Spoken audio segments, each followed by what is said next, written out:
Hello guys, स्वागत है आपका सिटीजन सी चैनल पर। और इविल डेड सीरीज में आज आप देखने वाले हो इसका third part army of darkness. इस अभी आप इसे समझ पाओगे। बाकी इसका नाम इविल डेड 3 क्यों नहीं है, इसका असली नाम क्या था, कितने झमेलों में ये फंसी थी स्टूडियो की वजह से, और ऐसी ही ढेर सारी बिहाइंड द सीन्स बातें मैं आपको बताऊंगा वीडियो के एंड में। तो ज्यादा देर ना करते हुए जल्दी से स्टोरी स्टार्ट करते हैं।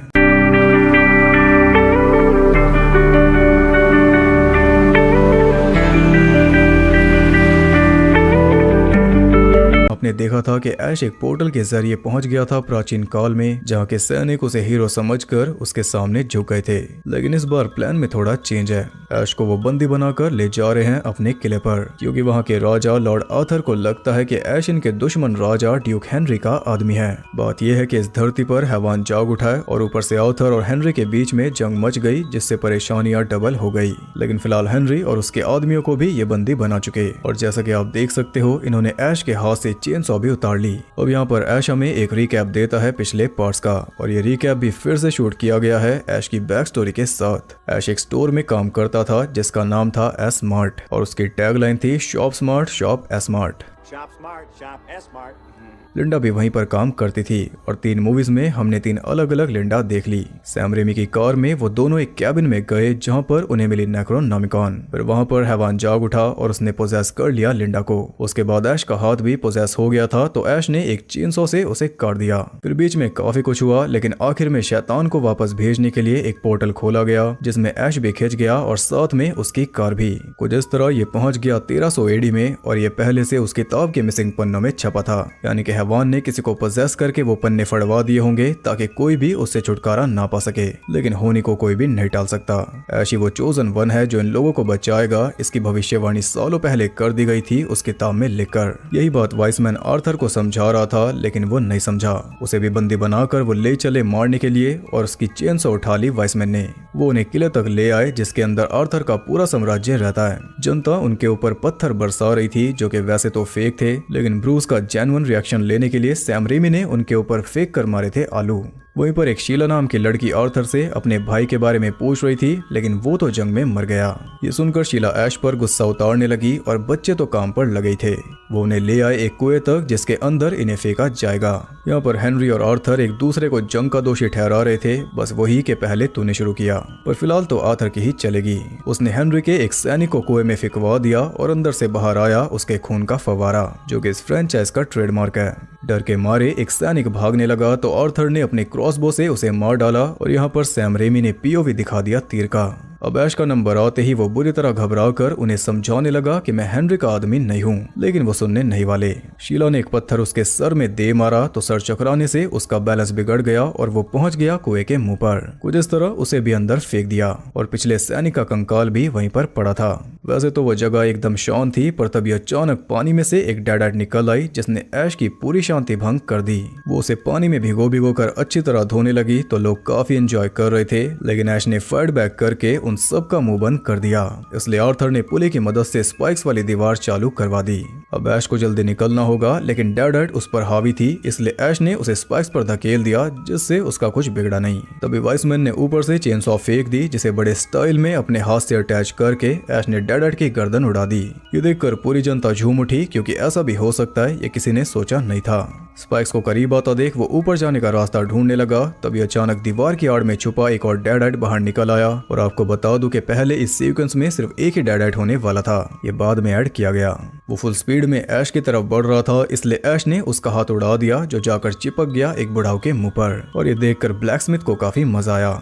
दिमाग लगाते हुए ऐश अपनी बेल्ट की मदद से चेन पर ही लटक गया, जिससे वो आसानी से बाहर निकल जाता अगर डेडाइट उसका पैर ना पकड़ता। उसकी पकड़ छूट रही थी, लेकिन डेडाइट की नहीं। तब उसके मुंह पर लाते बरसाकर वो ऊपर निकल आया, और डेडाइट की बन गई चटनी। उसके ऊपर आते ही सभी डर के मारे पीछे हट गए, क्योंकि वो समझ गए थे कि ये इंसान इनके लेवल से काफी ऊपर है। यहाँ तक कि आर्थर भी सहम चुका था। तब ऐश ने एक मुक्का मारकर उसे लंबा कर दिया, और सबको बता दिया कि पावर में कौन है। सेनापति की तो डर के मारे आवाज भी नहीं निकली। ऐश ने हेनरी को भी फ्री कर दिया, और वो खुश होकर वहां से निकल गए। इस गुस्ताखी पर आर्थर ने थोड़ी हिम्मत दिखाते हुए तलवार निकाली, लेकिन तभी एक धमाका हुआ और उसकी तलवार हो गई आधी। ये कमाल था ऐश की शॉटगन का। अपनी गन के बारे में वो सबको बता रहा था, और फ्लो में वो अपनी सेल्समैन वाली लाइन भी भूल गया। That's right. Shop smart. Shop S-Mart. उन सबको सेट करके ऐश ने अचानक आर्थर की तरफ गोली चला दी क्योंकि उसके पीछे था वो डेड आइड जो कि इस बार तो चैन की नींद सो गया। अब पूरी जनता जान गई थी कि हीरो कैसा दिखता है, इंक्लूडिंग शीला। फिर तो उसकी अच्छे से खातिरदारी होने लगी, साथ ही शीला ने भी माफी मांग ली। अब वाइसमैन उसे बताता है कि अपने टाइम में वापस जाने के लिए तुम्हें नेक्रोनॉमिकॉन ढूंढकर लानी होगी क्योंकि उसी के अंदर तरीका है और उसे ला सकते हो सिर्फ तुम, क्योंकि तुम ही हो चोजन वन। वो भी बातचीत ही कर रहे थे कि तभी अचानक एक मेड पोजेस हो गई। उसका कहना था कि तुम्हें कोई बुक नहीं मिलेगी, हम तुम्हारी आत्मा खा जाएंगे। बस ये बोलकर वो बेहोश हो गई। आर्थर उसके करीब पहुंच गया जो कि वो चाहती थी, लेकिन वो उसे टच करता उससे पहले ही ऐश ने उसे रोक दिया क्योंकि ये ड्रामा वो बहुत ज्यादा झेल चुका है। वो तो सीधा कह देता है कि कुल्हाड़ी लाओ, वही इसका इलाज है। चाल फेल होने पर उसने सीधा ही हमला बोल दिया और कोई भी उसकी टक्कर में नहीं था सिवाय ऐश के। बड़े स्टाइल में ऐश ने उसे बिछा दिया। वाइसमैन कहता है कि अगर वो किताब डेडाइट्स के हाथ में लग गई तो एक भी इंसान जिंदा नहीं बचेगा। तो फाइनली ऐश किताब लाने के लिए मान गया, लेकिन सबसे पहले वो गया वर्कशॉप में थोड़ी तैयारी करने। अपने स्किल्स की मदद से उसने एक मैकेनिकल हाथ बना लिया जो इसका काफी हाथ बटाएगा। उसे इम्प्रेस करने के लिए शीला एक शर्ट लेकर आई थी, लेकिन ऐश उसके हाथ नहीं आ रहा था क्योंकि वो लगा हुआ था अपने हाथ में। इसलिए अपना हाथ उसके मुंह पर छाप कर वो चलती बनी, लेकिन ऐश ने उसे पकड़ लिया और कुछ इस तरह स्टार्ट हुआ उनका रोमांस। अगले दिन उसकी दी हुई शर्ट पहनकर वो निकल पड़ा। वाइसमैन ने उसे रास्ता दिखाकर बता दिया कि किताब मिलेगी एक कब्रिस्तान में और उसे उठाने से पहले एक मंत्र बोलना होगा, क्लाटो वेराटा निक्टो, जो कि लिया गया है the day the earth stood still say. Wiseman उसे बार बार रिपीट करने के लिए कहता है ताकि उसे याद रहे, लेकिन उसे दोहराने के बजाय ऐश गुस्सा होकर वहां से निकल गया। जैसे ही वो जंगल में पहुंचा, घोड़ा अपने आप रुक गया क्योंकि सामने से आ रहा था इविल। वो पेड़ों को चीरता हुआ ऐश के पीछे लग गया और उससे बचने के चक्कर में ऐश एक डाली से टकरा कर घोड़े से नीचे गिर गया। फिर भी भागना उसने जारी रखा और ऐसे ही गिरते पड़ते वो पहुंच गया एक विंडमिल तक, जिसके अंदर जाकर उसने जान बचाई। इविल पूरी फोर्स से दरवाजा ठोक रहा था तो वो चिल्लाने लगा, लेकिन तभी अचानक माहौल शांत हो गया। अब इविल इस पर हावी होगा दूसरे तरीके से, जो कि आपको पता ही है। पीछे से मिरर में उसकी रिफ्लेक्शन उसे ही देख रही थी। तब गुस्से में वो उसकी तरफ भागा तो मिरर से टकरा गया और मिरर के हो गए कई सारे टुकड़े। जितने भी टुकड़े हुए थे उन सब में से रिफ्लेक्शंस बाहर आ गई और बन गए कई सारे छोटे छोटे इविल ऐश जो उसे काफी परेशान कर रहे थे। कुछ ही मिनटों में उन सब ने पूरा कियोस मचा दिया और हम सोच भी नहीं सकते कि यह सीक्वेंस कितनी मुश्किल से शूट हुआ होगा। खैर ऐश ने उनमें से एक को मार डाला, एक फोर्क उसमें गड़ाकर। बदले में उन सब ने ऐश को गिरा दिया एक तपते हुए मेटल पर, जिससे ऐश का फेस उसी के ऊपर चिपक गया। फिर ऐश ने खुरचकर अपना मुंह फ्री किया। उनमें से एक को वो कुचल देता, लेकिन उसने एक कील उसके सामने कर दी जो ऐश के पैर में घुस गई और फिसलने से वो गिरकर बेहोश हो गया। जब उसकी आंख खुली तो उसने खुद को फ्लोर पर बंधा पाया और इससे पहले कि वो कुछ समझ पाता एक इविल ऐश घुस गया उसके अंदर। जल्दी से फ्री होकर ऐश ने उसे उगलने की कोशिश की, लेकिन काम नहीं बना। तो कोई ऑप्शन ना पाकर ऐश खोलता हुआ पानी गटक गया, जिससे उसे थोड़ी राहत मिली। पर तभी अचानक उसके शोल्डर में खुजली होने लगी क्योंकि वहां पर निकल आई थी एक आंख। देखते ही देखते वो बदल गई एक चेहरे में। एक फुल साइज इविल ऐश उसके अंदर से निकल रहा था। उसने ऐश को पूरा नाच नचाया और जल्दी पूरी तरह विकसित होकर वो बाहर निकल आया और इसे हम बुलाएंगे बैड ऐश, क्योंकि ये बैडएस है। वो ऐश को अच्छी तरह धो रहा था, पर एक ही झटके में ऐश ने शॉटगन उसके फेस पर रखकर उसे उड़ा दिया। फिर अच्छी तरह बांधकर चेनसॉ से उसके टुकड़े करके उसे वहीं पर दफना कर वो आगे चल दिया।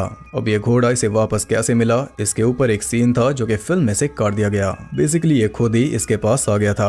अब जल्दी से वो उस कब्रिस्तान में पहुंच गया, लेकिन वहां पर एक के बजाय रखी थी 3 किताबें। उसने एक बुक खोली तो उसके अंदर था वैक्यूम, जिसने ऐश को भी खींच लिया। पर किसी तरह हिम्मत करके वो बाहर निकल आया। बस उसकी शक्ल थोड़ी खिंच गई थी, लेकिन थोड़ा सर हिलाने पर वो ठीक हो गई। तब उसने दूसरी बुक को ट्राई किया तो बुक ने उसके हाथ पर काट लिया। बड़ी मुश्किल से उसने जान छुड़ाई। अब बची थी आखिरी बुक जो कि ऑब्वियसली असली बुक थी, लेकिन उसे उठाने से पहले बोलना था वो मंत्र जो कि ऐश भूल गया।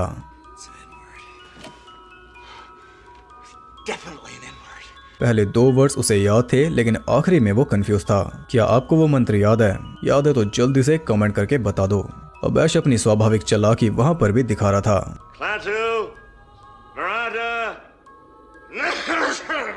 और असल में इसने मंत्र सही बोला, क्लाटू वेराटा निक्टो, लेकिन खासकर इसने काम खराब कर दिया क्योंकि लास्ट वर्ड सही से बोला नहीं गया। फिर भी बिना कोई परवाह किए उसने बुक उठा ली और तभी धरती और आसमान दोनों फटने लगे। वाइसमैन समझ गया था कि कुछ तो गलत है।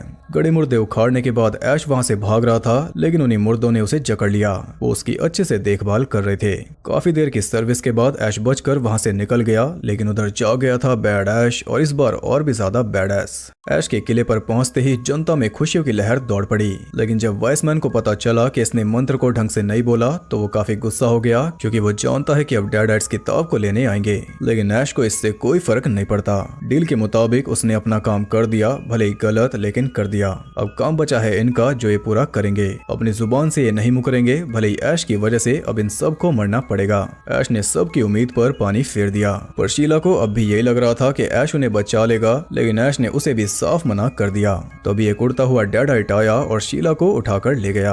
उसे लेकर वो पहुंचा कब्रिस्तान में, जहां पर बैड ऐश तैयार कर रहा था अपनी कंकालों की फौज, आर्मी ऑफ डार्कनेस। शीला को उसने बना लिया अपनी रानी एक डेडाइट में बदलकर। फिर पूरी सेना चल दी किले की ओर। इधर किले में हड़कंप मचा हुआ था, हर कोई भाग रहा था, और यहाँ पर हम देख पाए सैम रेमी के भाई टेड रेमी को। सैनिक भी सारे डर चुके थे। तब ऐश ने उन सबको समझाया कि भागने के बजाय हम सब मिलकर लड़ेंगे। पहले तो कोई रेडी नहीं हुआ क्योंकि वो सिर्फ 60 लोग बचे थे। ऐश कहता है कि हम मदद लेंगे हेनरी से। तब धीरे धीरे सभी मान गए, और यहाँ पर हम फिर से टेड रेमी को देख पाए एक अलग कैरेक्टर के रूप में। इतने रोल तो ऐसे कर रहा है जैसे इसके भाई की फिल्मों। अब ऐश ने अपनी कार की डिग्गी खोली तो उसमें पड़ी थी केमिस्ट्री 101 और साथ में फैंगोरिया मैगजीन, जिसने दी इविल डेड के बारे में आर्टिकल छापकर उसे थोड़ा पॉपुलर किया था। और ये जो सारा सामान आप देख रहे हो, ये कोई अलग से नहीं रखा, ये सैम रेमी की कार में पहले से पड़ा था। खैर ऐश ने अपनी कार को थोड़ा मॉडिफाई किया और उस बुक की मदद से बना लिया बारूद, जो इनकी काफी मदद करेगा। इसके अलावा उसने सैनिकों को अपने वाली ट्रेनिंग दे दी जो एकदम टेस्टेड है डेड ऐश के खिलाफ। रात तक बैड ऐश की सेना भी वहां पहुंच चुकी थी और वो काफी जोरों शोरों से आगे बढ़ रहे थे।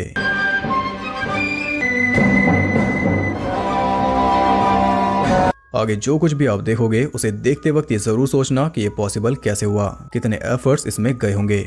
यहाँ पर हम मुर्दों के सेनापति को भी देख पाए, जिसका रोल किया है बिल मोस्ली ने टेक्सास चेनसो मैसेकर 2 के चॉप टॉप। और इस फिल्म में रोल बिल ने खुद लेटर लिखकर सैम से मांगा था। बैड ऐश के आदेश पर कंकालों ने फुल स्पीड में धावा बोल दिया, तब ऐश ने रेडी करवा लिए डायनामाइट एरोस। लेकिन सैनिकों की जान खुद हलक में आ चुकी थी क्योंकि रस्सी ऑलमोस्ट जल गई थी, पर ऐश ने फायर करने के आदेश नहीं दिए। कंकाल भी एकदम पास आ चुके थे, लेकिन ऐश वेट कर रहा था सही टाइम का। समय आते ही उसने ऑर्डर दिया और बारूद ने उन सबकी हड्डी पसली एक कर दी।